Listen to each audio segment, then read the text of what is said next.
Hi there. Thank you very much for playing The Beginner's Guide. My name is Davey Reedon. I wrote The Stanley Parable, and while that game tells a pretty absurd story, today I'm going to tell you about a series of events that happened between 2008 and 2011. We're going to look at the games made by a friend of mine named Coda.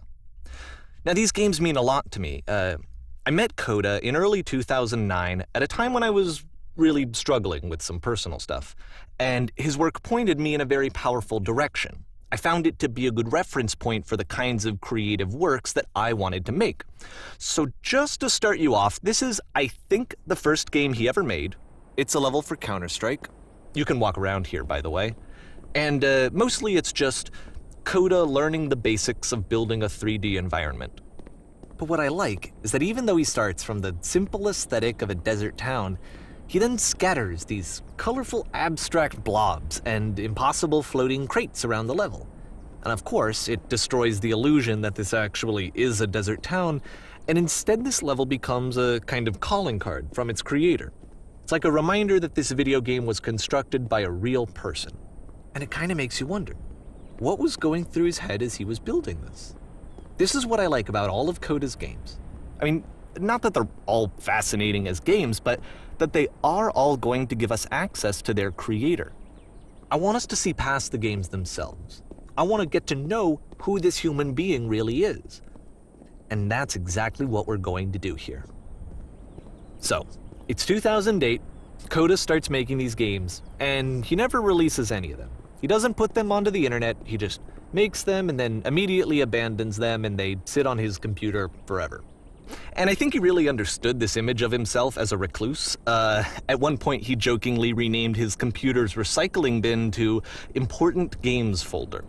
So, you know, this was just how he worked. He tended to crank them out one after the other without even really pausing to try to understand what he had just made, until suddenly one day, he just stopped. In 2011, that was it. He made his last game, and then he hasn't made another one since. And that's why I've taken this opportunity to gather all of his work together, is because I find his games powerful and interesting, and I'd like this collection to reach him, to maybe encourage him to start creating again. And if the people like you who play this also happen to find his work interesting, then I'm sure it'll just send that much stronger of a message of encouragement to Coda. So thanks for joining me on this. If you have a particular interpretation that I haven't mentioned here, or if you just need to get in touch, you can email me at daveywreden@gmail.com. Okay, that's about it for introduction. Let's take a look at Coda's first proper game. As each game is loading, I'll show you the date that it was completed. This first one was made in November 2008.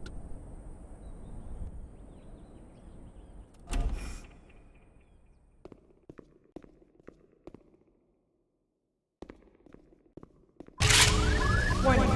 Whisper machine active. Shift destruction imminent. This game is called Escape from Whisper, and it's one of the more generic games you'll see from Coda.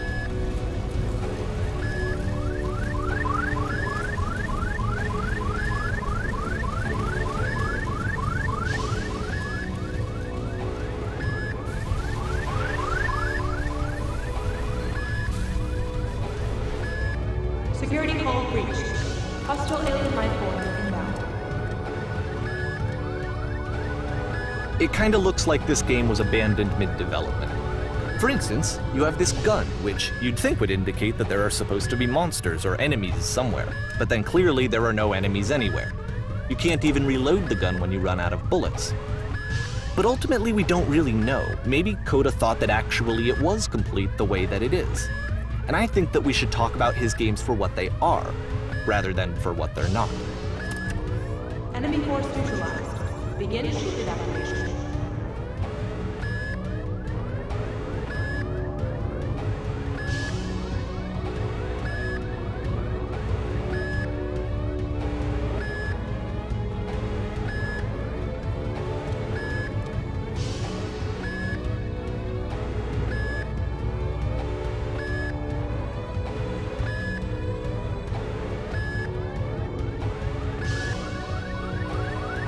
I love how you can see the bottom of the universe from this room.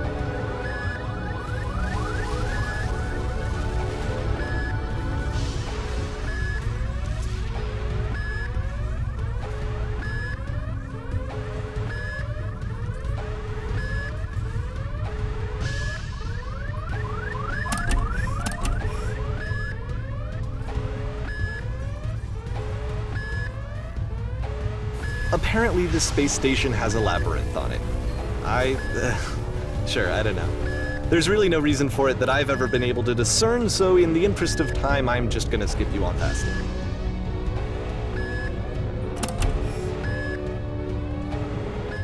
Okay, this is the part that's interesting.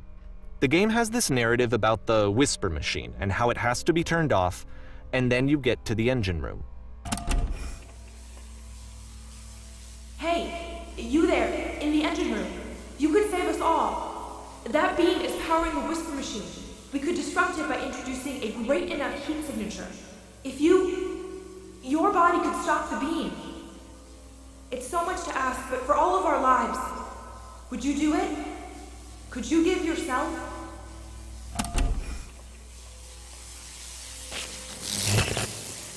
Let me pause here for a second. What you just experienced, stepping into the beam and then dying, is probably what Coda had initially intended when he was developing this level. But when he first compiles and plays it, something goes wrong. There's a bug somewhere.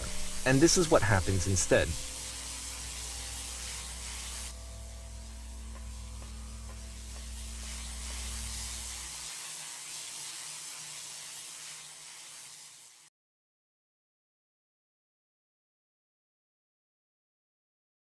The beam causes you to start floating. And this is an important moment for him. Because yes, this is technically a glitch, but Coda identifies something human about it, like how small it makes you feel in the face of this larger chaotic system. Or this floating could be the afterlife, a peaceful place, juxtaposed against all of the hysteria that you've just had to traverse. I don't even know. I have no idea what he was thinking, but what's clear is that after making this, something lodges itself in his brain. He wants to do more of these really weird and experimental designs. So he stops work on this and moves on to a stream of tiny little games that go in all sorts of directions. Let's go ahead and take a look at the first game he made after leaving this one behind.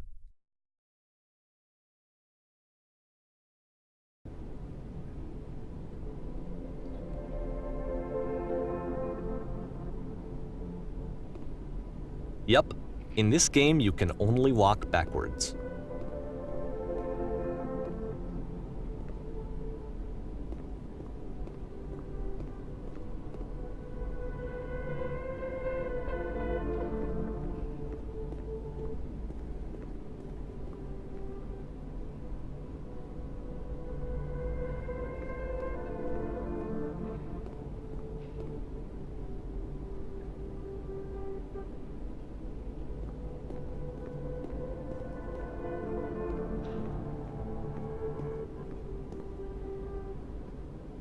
So it's a short and relatively minimalist experiment combining motion and narrative.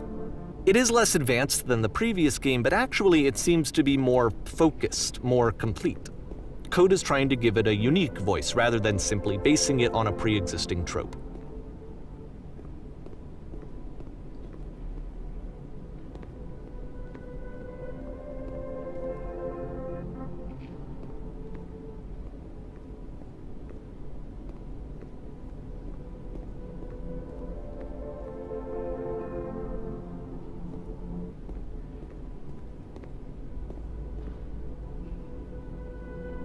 It's a short little thought, it says what it wants to say, and then it ends.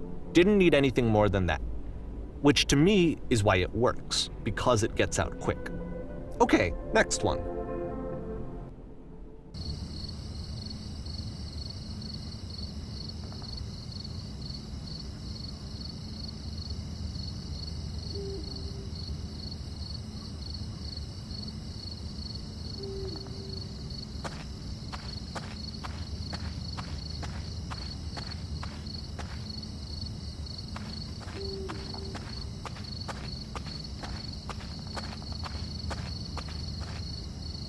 And that's it. Okay, the meaning of this game won't be clear just yet. Please be patient with me for a few more games, and I promise you'll see what makes it interesting.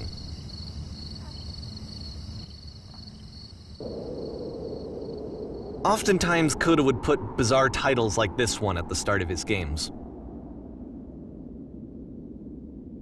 I wish I'd known him at the time that he was making these early games. He would really only talk to me about his work as he was making it. Once he stopped work on a game, that was it. It was dead to him. And I don't agree with that at all, but what are you gonna do?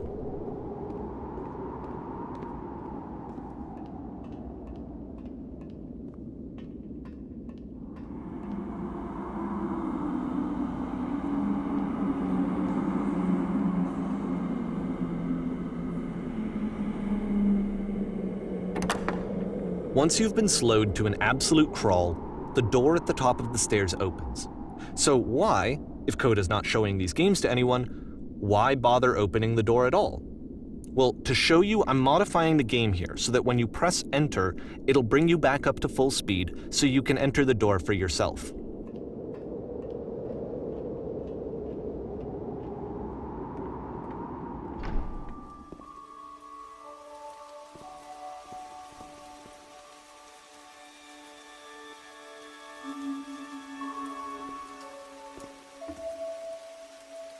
A room that's warm and nice and filled with little ideas for games.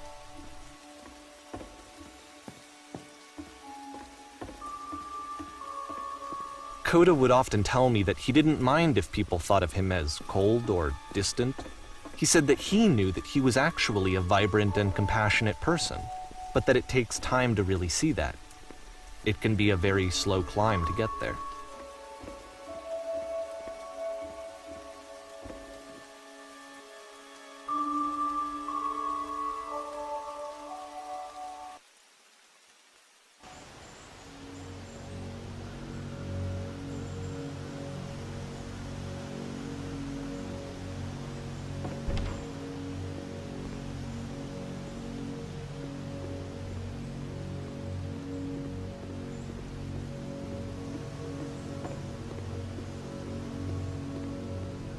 Well, this is new for Coda. It's an actual puzzle.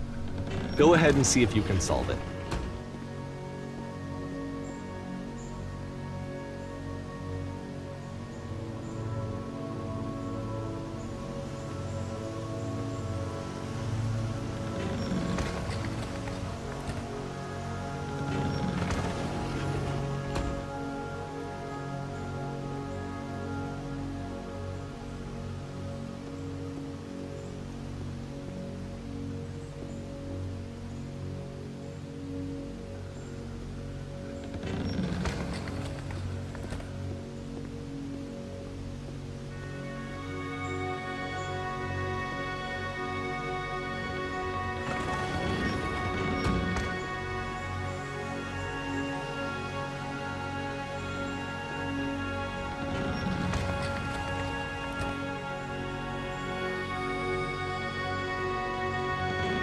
Don't forget that solution, because we're going to see this puzzle again soon. We're going to see it a lot.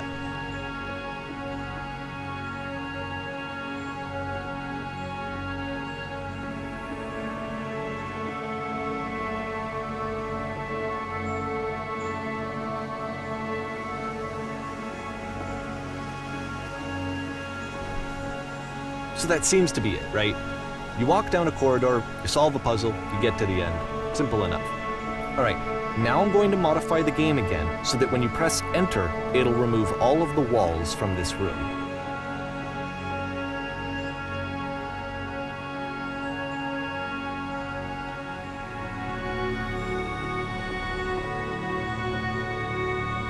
How about that? There was more to it than we had any way of knowing. I actually find it funny that this game comes after the Stairs game, since they essentially convey the opposite idea. So, in the Stairs game, a dull exterior concealed a rich interior. And then, in this level, a dull interior hides this fantastic outer world. Either way, I think that the point is the same, is that most of the time you don't get to know what you're missing, or even that you're missing anything. That's not your role as a player. So if your role here is not to understand, then what is it?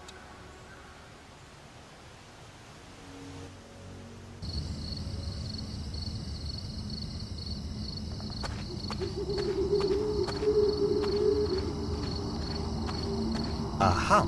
So, this, combined with the entering game from earlier, tells us that Coda believes his games are connected somehow. It could even be that the Stairs game and puzzle game are literally connected in between this and the entering game. there's a bigger picture that all of his games are meant to play a role in, some larger meaning that we won't be able to grasp until we've seen all of them. And once we have, we can step back and start to understand what exactly that bigger picture is.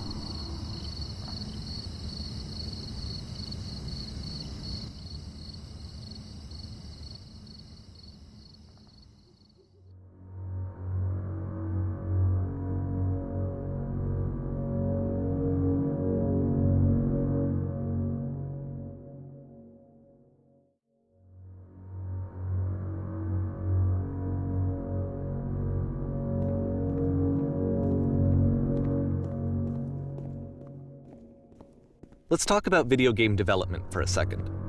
Every video game runs on what's called an engine, which determines what the game can and cannot do. So in other words, the engine is a set of tools for game development. To make all of these games, Coda is using an engine called Source. Like all engines, Source has certain things that it does well, and it has certain things that it does poorly. One of the things that it does very well is boxy linear corridors.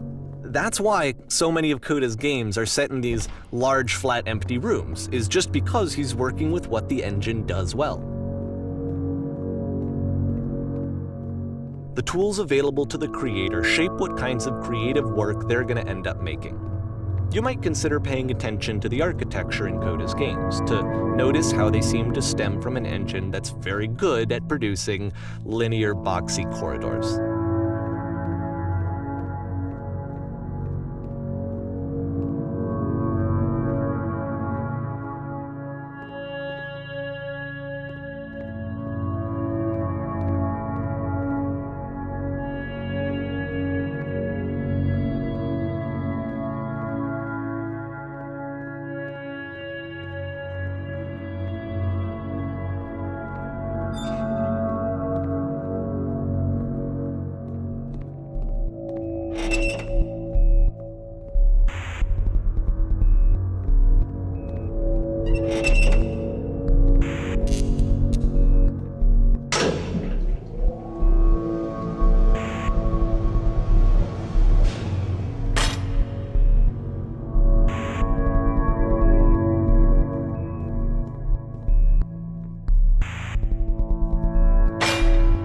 This prison, funny enough, in Coda's original design, the doors stayed shut for a full hour before letting you go.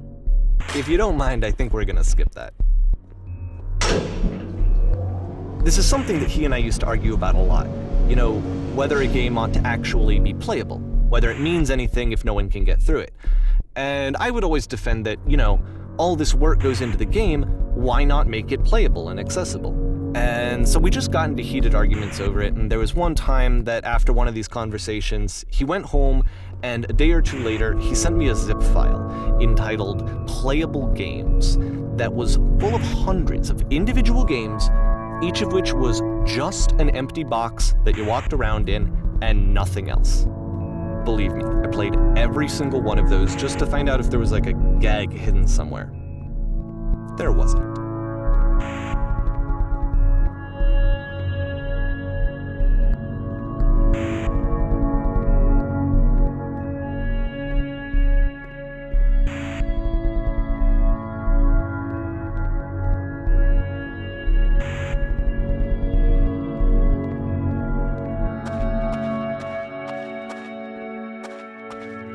It's the puzzle again, with the exact same solution as the last time.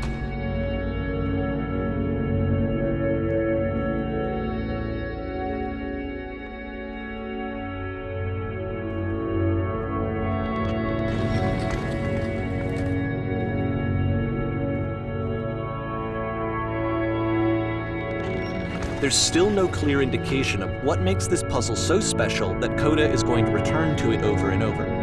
But I promise I'll share with you my interpretation very shortly.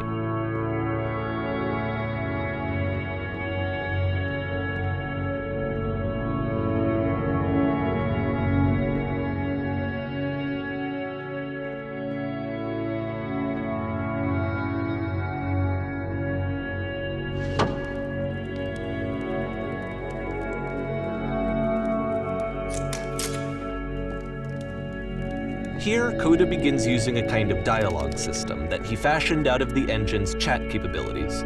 Use the 1, 2, 3 buttons on your keyboard to respond.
And so we make one last descent down to the final floor of the level.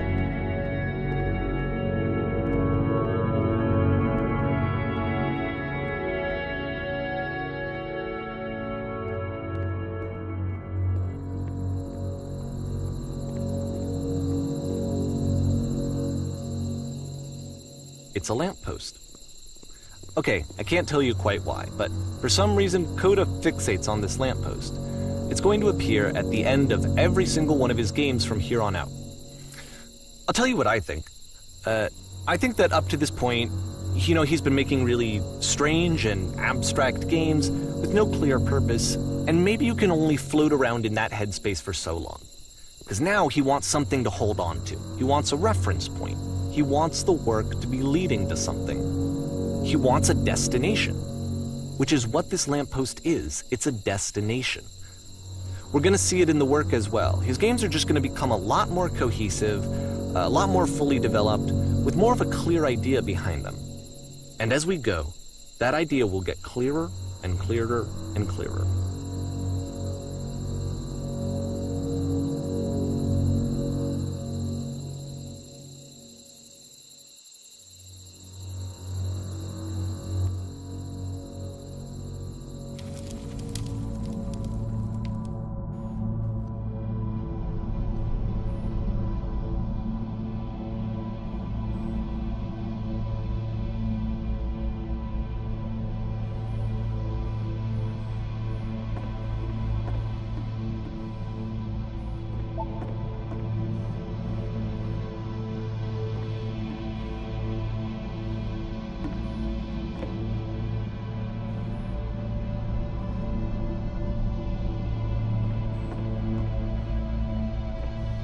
So first off, I'm sure you can deduce this, but this game is not connected to the internet. All of the notes that you're gonna see have been written by Coda. This was actually the first game of his that I ever played. This was shortly after I met him at a weekend game jam in Sacramento, where I grew up. I saw him working on this very level, and it was just so different from anything that anyone else was doing. So right away I was like, I have to be friends with this person.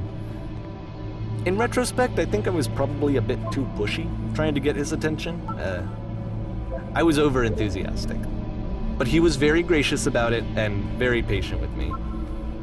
And I cooled off eventually. Oh, feel free to skip over any of these notes if they're not doing anything for you. Nothing extra is going to happen if you read all of them. Either way, to me they convey a sense of loneliness.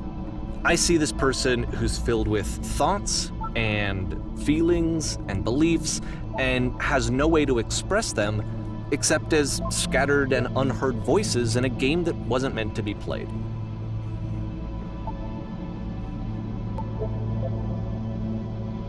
But it's ironic, isn't it, that in playing this game and seeing how alone Coda often felt, that we get to know him better and actually kind of connect with him. And I have to be honest with you, this idea is really seductive to me.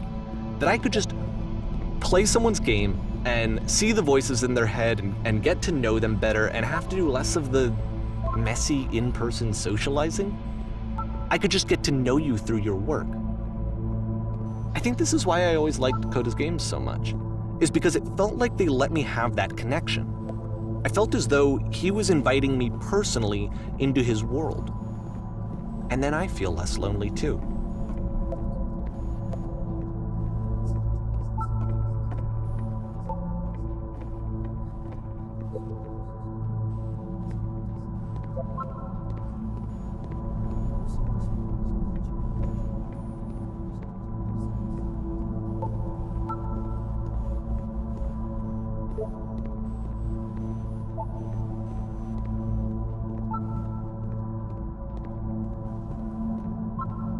At the end of this level, we're going to see the puzzle again. And here, I'll tell you what I think the puzzle means. Each of these games represents an idea that was on Coda's mind at the time that he was making it. And the puzzle is a way of closing the door on a previous chapter of his life before moving on to the next one. In each of his games, after exploring a theme that, he might find difficult, Coda can then place this puzzle that he knows has a reliable solution. He understands exactly how it works, and so it gives him a simple mechanism for moving on. And because there's this dark area between the doors, a space between spaces, before you move on, you get to pause. Just for a moment, a few seconds to reflect on and let go of the events that led you here. To step back and connect the pieces together, to grasp at that elusive bigger picture.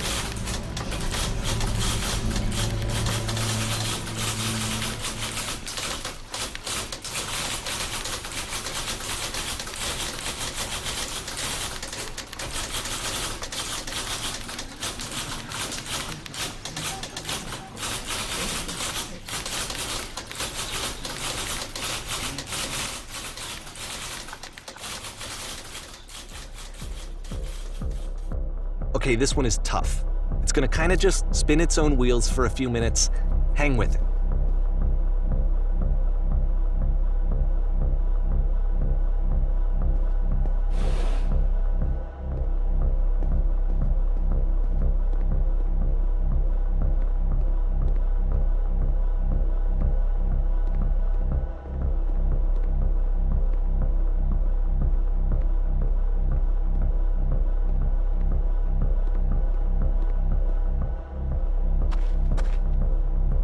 See, this is it, the whole game, and there's nothing that's particularly interesting about it. You just walk to the end of a hallway. Except, for some reason, Coda gets really fixated on this prison that has all of this modern furniture. And I don't know why, but he decides he needs to revisit this prison. He's gonna start over, use the same assets, turn it into something else. Okay, cool, here's version 2.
there's a bit more to this one, but still it's not really communicating anything. It's kind of just weird for weirdness' sake.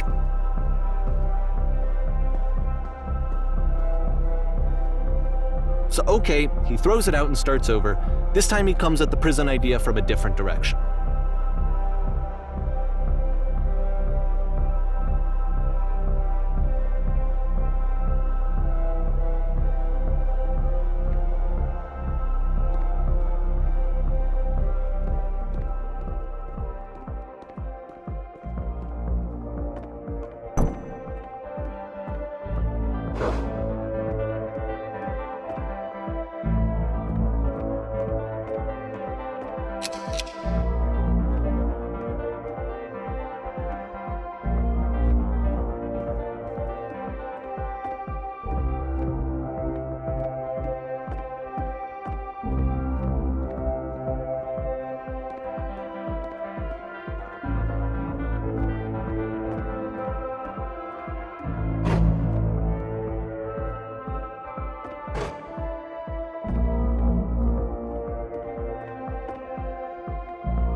And of course, now the table is gone and you can't begin the chain of events to escape. Here's a version where there are no bars, but you can't actually get to the well. And then a version where the inside of the prison is the outside and the outside is the inside.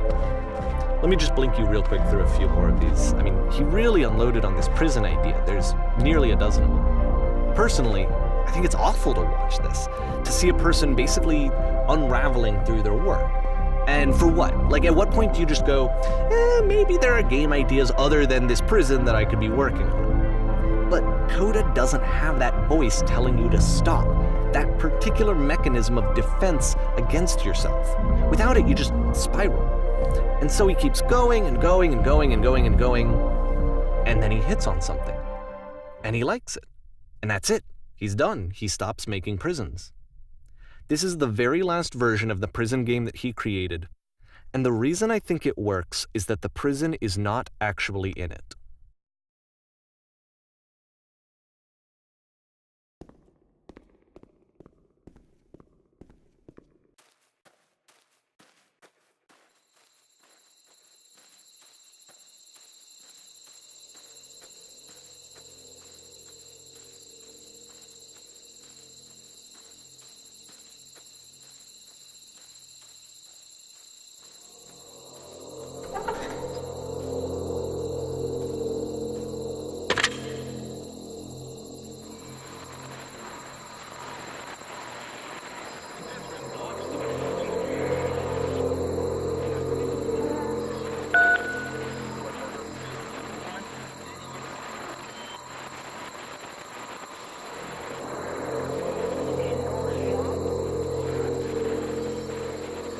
It's a conversation.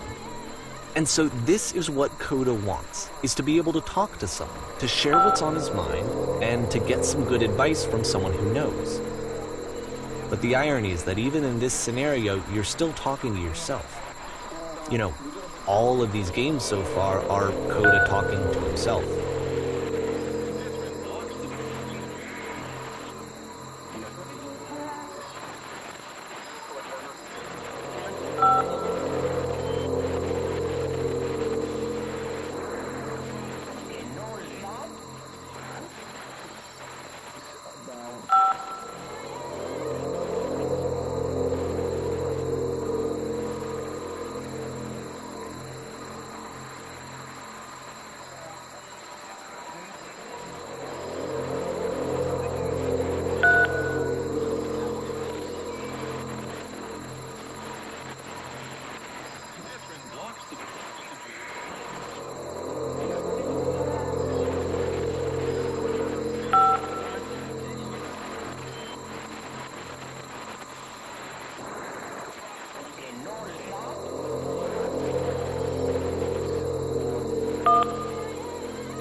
I can see why he considers this a fitting conclusion to the prison games.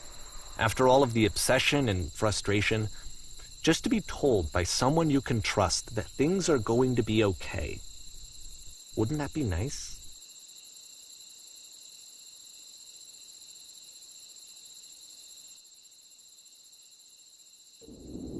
So what would it look like if Coda wanted to make a game about talking to someone other than himself?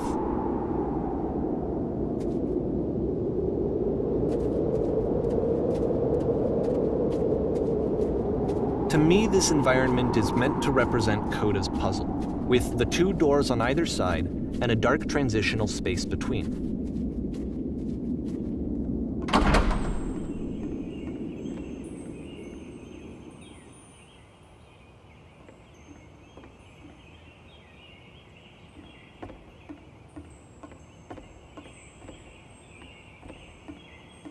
You'll notice that the quality of the art is a step up from previous games, including this new and improved chat system, which he started using from this point on. From here on out, he begins putting much more effort into the visual polish of his work, and this particular game took 2 months to create as a result.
After the intense set of prison games, this house cleaning level almost feels like cleansing. It's the moment after a particularly difficult or traumatic experience where you just need to let it sit and digest inside of you, and eventually cohere into something meaningful.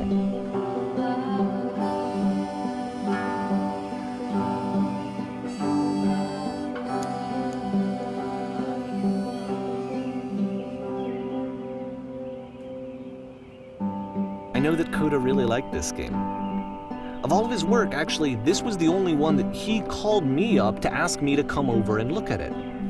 This was during a period of a few months where he was like grossly happy all the time, just walked around with a constant smile on his face.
I'm glad he made this.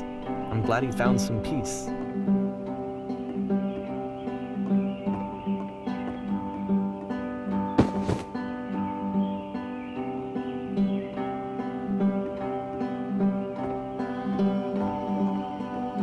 But, of course, it can't last. The music stops, your companion is gone, it's time to leave. The door at the top of the hill is now open as well. Again, you can't stay in the dark space for too long. You just can't. You have to keep moving. It's how you stay alive.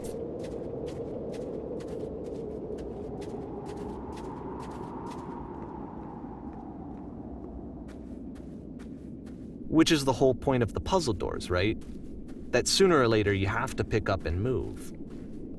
I really thought that was the point of it.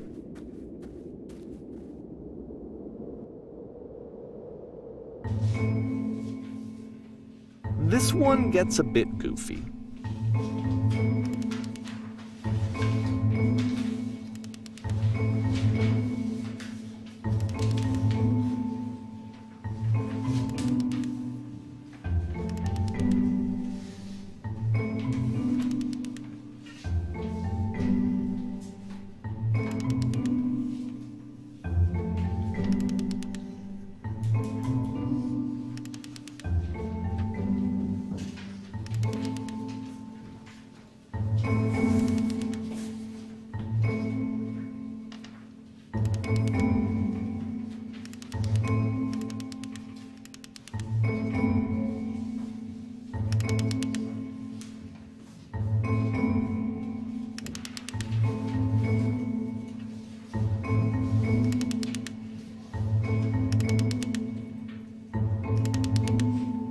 About halfway through the game, the perspective shifts.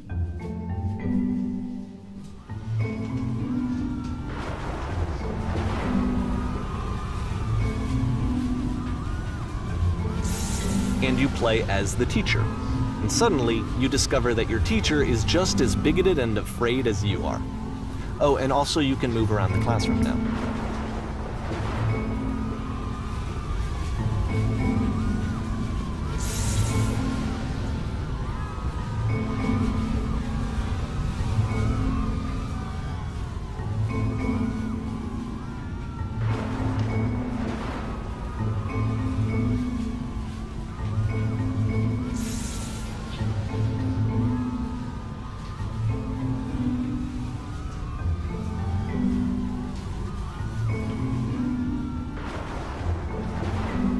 I fell pretty hard for this one.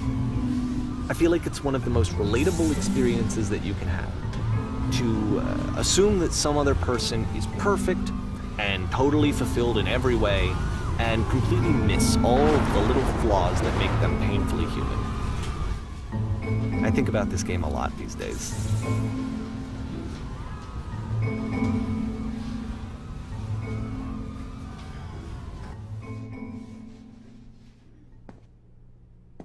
This one took a lot longer than all the others for Coda to make. It was 4 months between this and the last one. That's twice as long as it took him to make any other game before this, and it's not like it's particularly complex, so I remember I found that a little strange at the time.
The game ends with this eerie premonition of what's going to happen next in Coda's life. The solution to social anxiety, to fears of having to perform and having to chase success, the answer for Coda is to withdraw, to hide himself away. Which is what leads to scenarios like the stairs that slowed you down several games ago, where it just becomes harder and harder to access Coda's inner landscape because he keeps retreating. He just keeps backing away from possible connections to anyone other than himself. And to be honest, I didn't consider it very healthy when I first played this game. You know, it looked to me like he was trying to justify the idea of just disconnecting yourself from the world. And that wasn't what I wanted for him or for his games.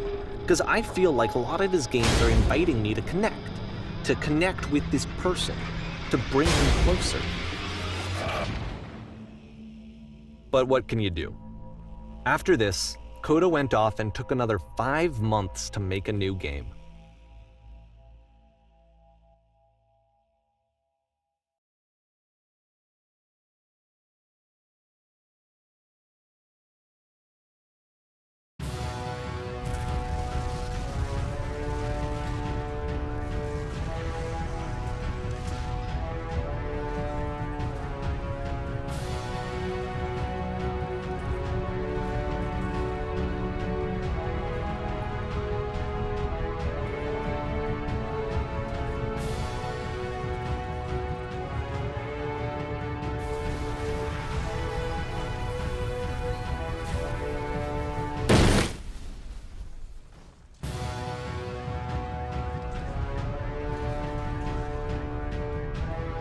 You should probably open your eyes if you haven't already. It's pretty much impossible to solve otherwise. And there is a solution, by the way.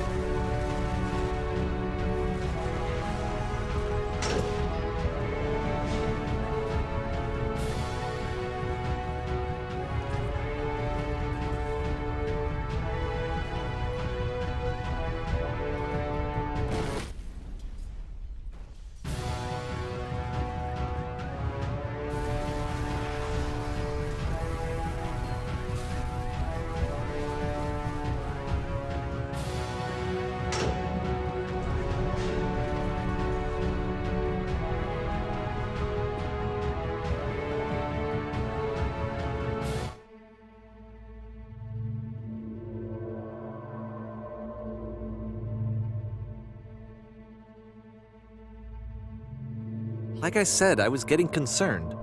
First off, he's never been this explicit in his work about exactly what he's thinking. So where's that coming from? But then even weirder, his work has potentially stopped being an outlet for him. Not like he's having trouble iterating on ideas, but he literally just can't think of new ideas anymore. And in person, he was being a lot more distant than usual. Like, you know how sometimes a person will just deflect anything that you say in order to keep themselves disconnected all the time? It was that kind of thing. Here was the point in my relationship with Coda where I really started to wonder if he needed my help in some way. His games are going to get more desperate from here on out. After this game, it's almost 6 months before he finishes something new.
If the last game featured Coda talking explicitly about his creative frustrations, this one turns it up to 11. Now, put yourself in my shoes playing this. Here's a friend whose work is exhibiting signs of struggle, frustration, anxiety, depression, even. And yet, still, he keeps making games. He keeps throwing himself into the grinder even when he clearly doesn't have the energy for it anymore. Why? What is it for? Because from my perspective at the time and just what I knew of him, this was a result of how isolated he was. He was in his own little bubble, just sitting at his computer all day, not really showing these games to anyone, not releasing them onto the internet, and so he didn't have anyone outside of himself to connect with. He had no outlet to ground himself on.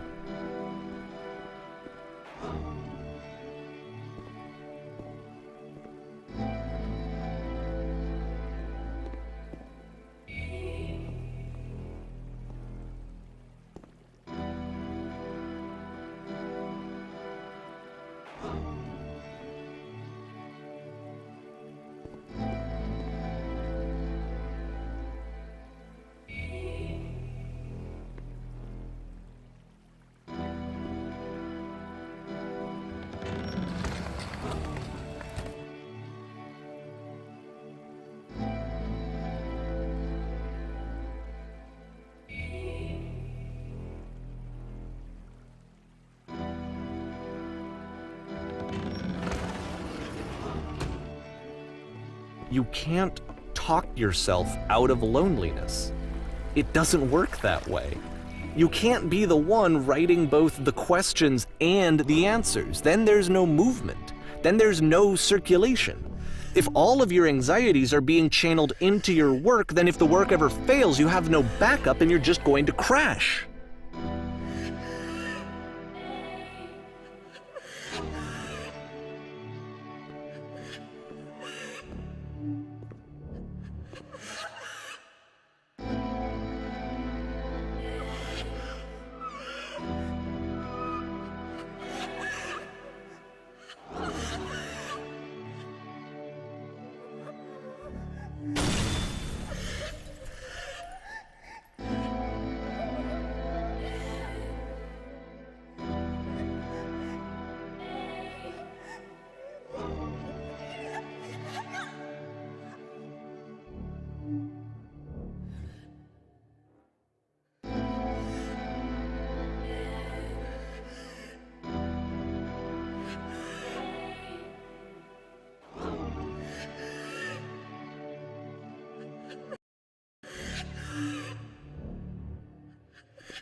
Seeing this game at the time that he made it, it looked really unhealthy to me. I was watching him do this to himself, and I hated it. I hated seeing him so trapped. It's like, video games are not worth this amount of suffering.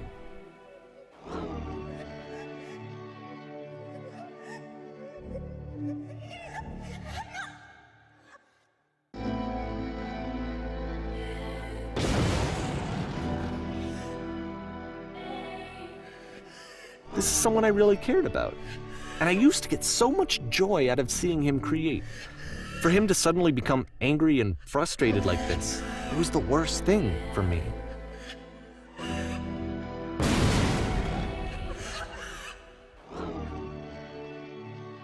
I don't know. This is what I felt at the time. I don't know how else to explain it. I wanted it to stop more than anything. I had never felt so rotten. I needed more than I had ever needed anything for this to stop.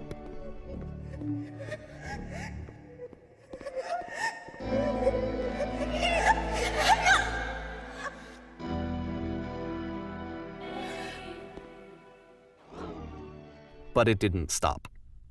After finishing this one, Coda takes another 7 months and comes up with a new game.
And of course, it's the machine.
So now the work is becoming self-destructive.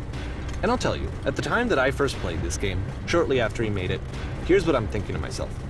I'm thinking that code is stuck in his own head, and that it's having a very negative effect on him, and that all he needs to do is just start showing his work to people, to get some actual feedback on his games. It might get him out of isolation. And so, as I'm thinking this, I realize that I could be the one to initiate it. Because it would never occur to Coda to start actively soliciting feedback, so what if I did it for him? If he could see the difference it would make to have more actual conversations with other human beings, would that bring him out of his mental spiral? Would it give him confidence in himself? Would it bring meaning back into his work?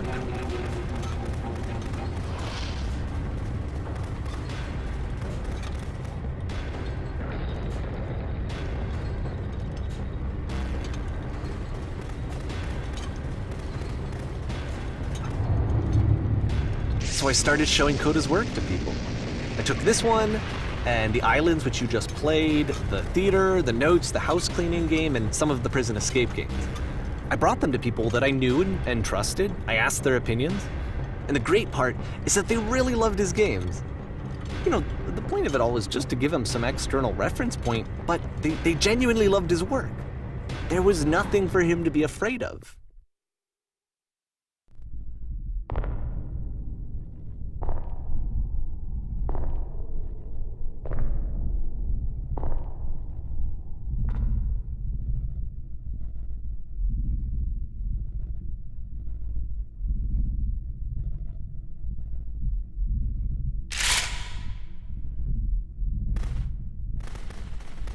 Can you see why I felt like this was the right thing to do?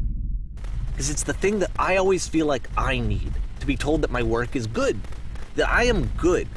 When someone really connects with a thing that I've made, when they see themselves purely in my work, there's nothing that feels better. And I got to give that very same feeling to my friend. I did something... I really felt like I'd done something good, like I was a good person. I felt like there was a friend who was in trouble and was unhappy and maybe didn't like themselves, and I could fix it. If I could give him this gift, maybe I could fix the problem. When they told me how much they enjoyed his games, it was the best feeling. It was the absolute best feeling. It made me feel so happy. So beautifully, beautifully happy.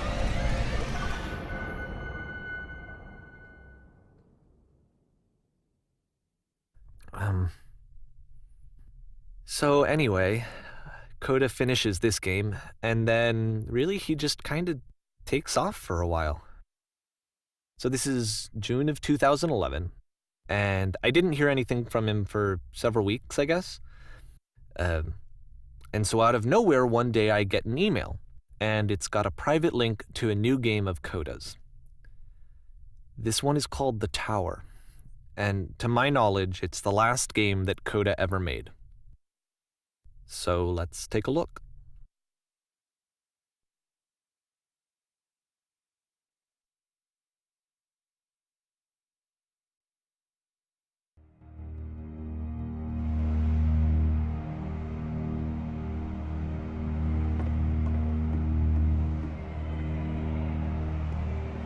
And this is where I have trouble saying anything meaningful about Coda's work. Because more than anything else, The Tower just feels distant. It feels like it's trying to distance itself from the world. It's a very cold game.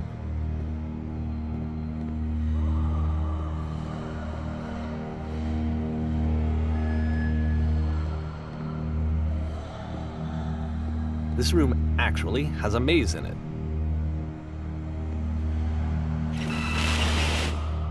Except that all the walls of the maze are invisible. And then every time you touch one of the walls, there's this awful flashing and noise, so the experience is really miserable.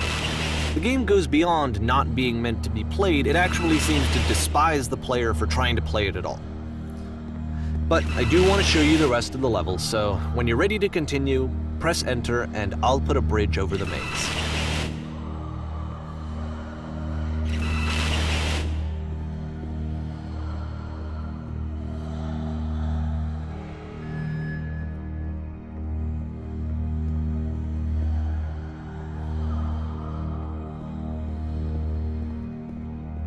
And to be fair, it's not like this is the first game that's needed some modification to be playable.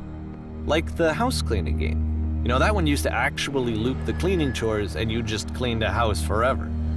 I had to cut it off so that you could exit the house and the game would actually end. But that game had an idea that it was actually trying to communicate. What's the deeper idea behind the invisible maze?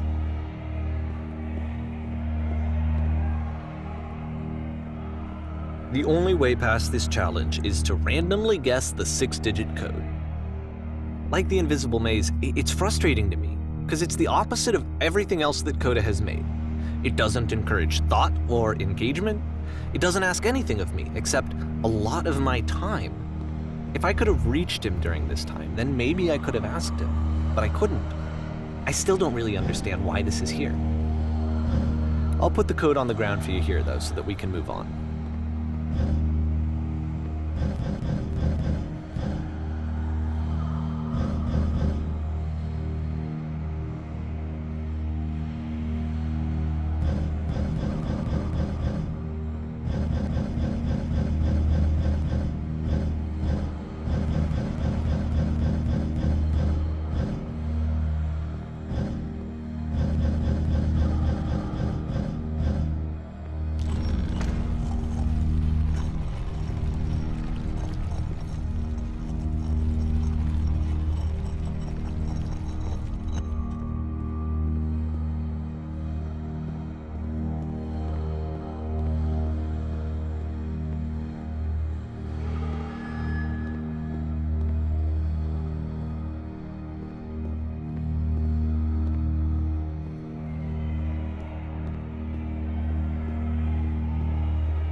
The switch to open this door is actually on the other side of the door, meaning that it's literally impossible to solve from this side.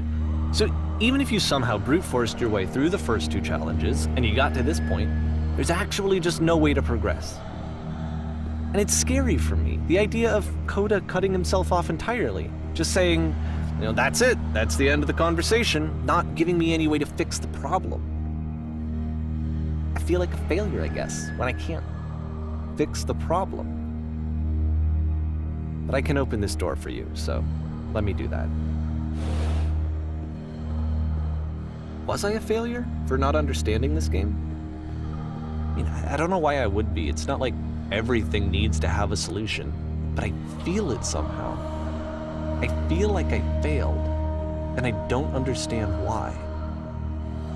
I remember, it's June of 2011. I'm playing this for the very first time, and as I'm playing, I'm thinking to myself, I don't know this person. I have no idea who this person is. It wasn't the guy I knew, it wasn't my friend. I had come to so many conclusions from looking at all of his work up to this point, and then suddenly none of them...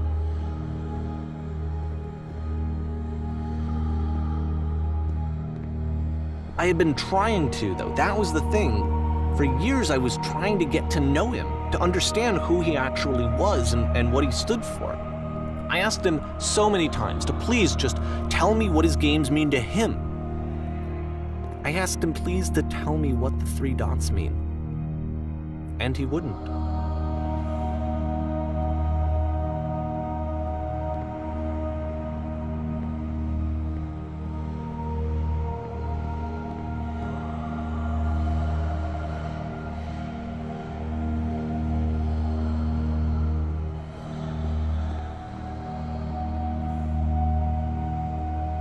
I just felt so strongly that if I could have connected with him, that if I could have somehow made his work my own, that I would finally be once and for all happy. It was that I needed to see myself in someone else. I needed to be someone other than me. But he stopped and left, and it felt somehow like I had failed.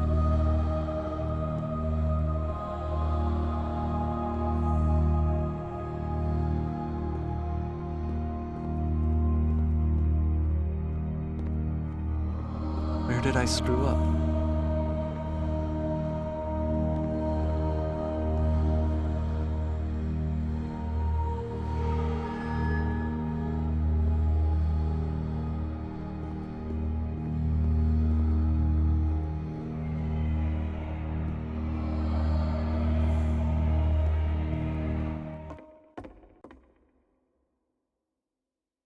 I'm the reason that you stopped making games, aren't I? It's because of what I did. I poisoned it for you.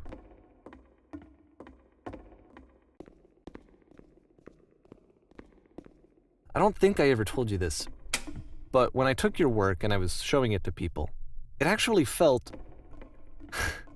it felt as though I were responsible for something important and valuable. And the people who played them, they treated me like I was important. They really listened and cared about what I had to say.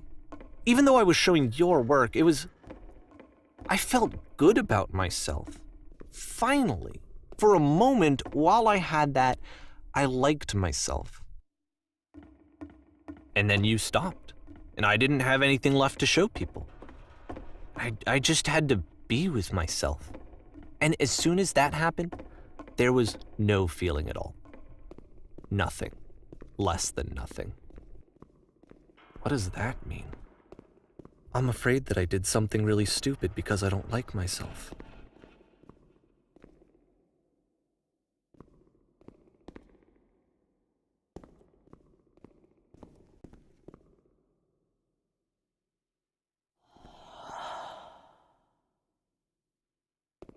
That's why I'm releasing this collection of your work, is because I haven't been able to find any other way to reach you. I've tried everything. And so a part of me has hope that if I put this compilation out into the world, and if I put my name on it, that maybe enough people will play it so that it'll find its way to you, so that I can tell you that I'm sorry. I know I screwed up. If I apologize to you truly and deeply, will you start making games again? Please, I need to feel okay with myself again. And I always felt okay as long as I had your work to see myself in. I mean, is something wrong with me? Because I know that I did an awful thing, and I'm doing it again right now. Like, I'm showing people your work, but I can't stop myself from doing it. That's how badly I need to feel something again, like I'm an addict. There has to be something wrong with me. Can I apologize? What if I tell you I was wrong? Will that work? Will that fix it? I don't know. I don't think it will, but there's nothing else that I can do. Just tell me what you want. I'm sorry. I'm sorry. Please, start making games again. Please help me. Please give me some of whatever it is that makes you complete. I want whatever that wholeness is that you just summoned out of nothing and you put into your work. You were complete in some way that I never was. I want to know I want to know how to be a good person. I want to know how not to hate myself. Please. I'm fading, and all I want is to know that I'm going to be okay.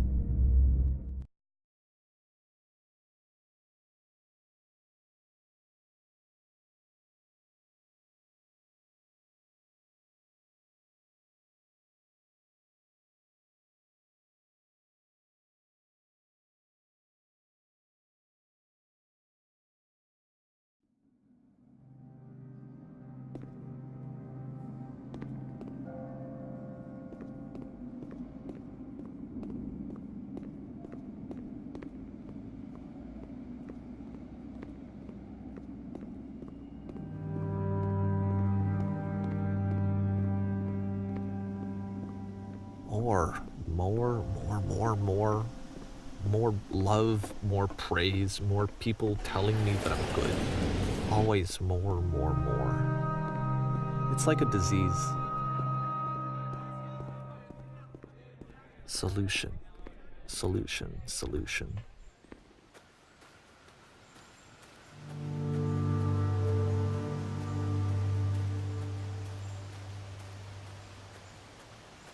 I guess if someone had told me ahead of time that he just really enjoyed making prison games, maybe I wouldn't have thought he was so desperate.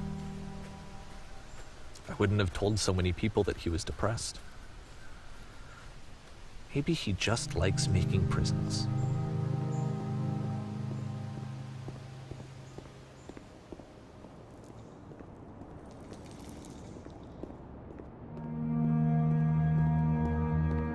Even now, the disease is telling me to stop.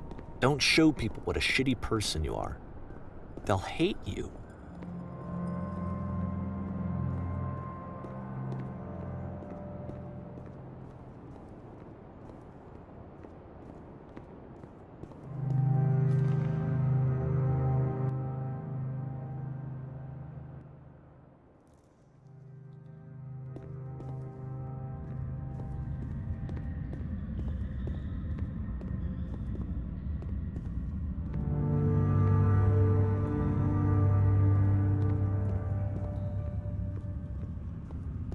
If I knew that my life depended on finding something to be driven by other than validation, what would that even be?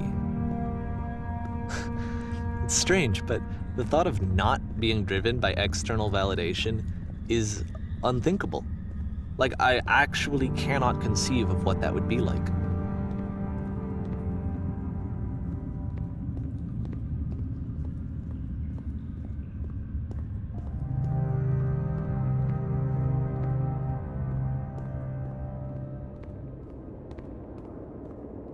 What now?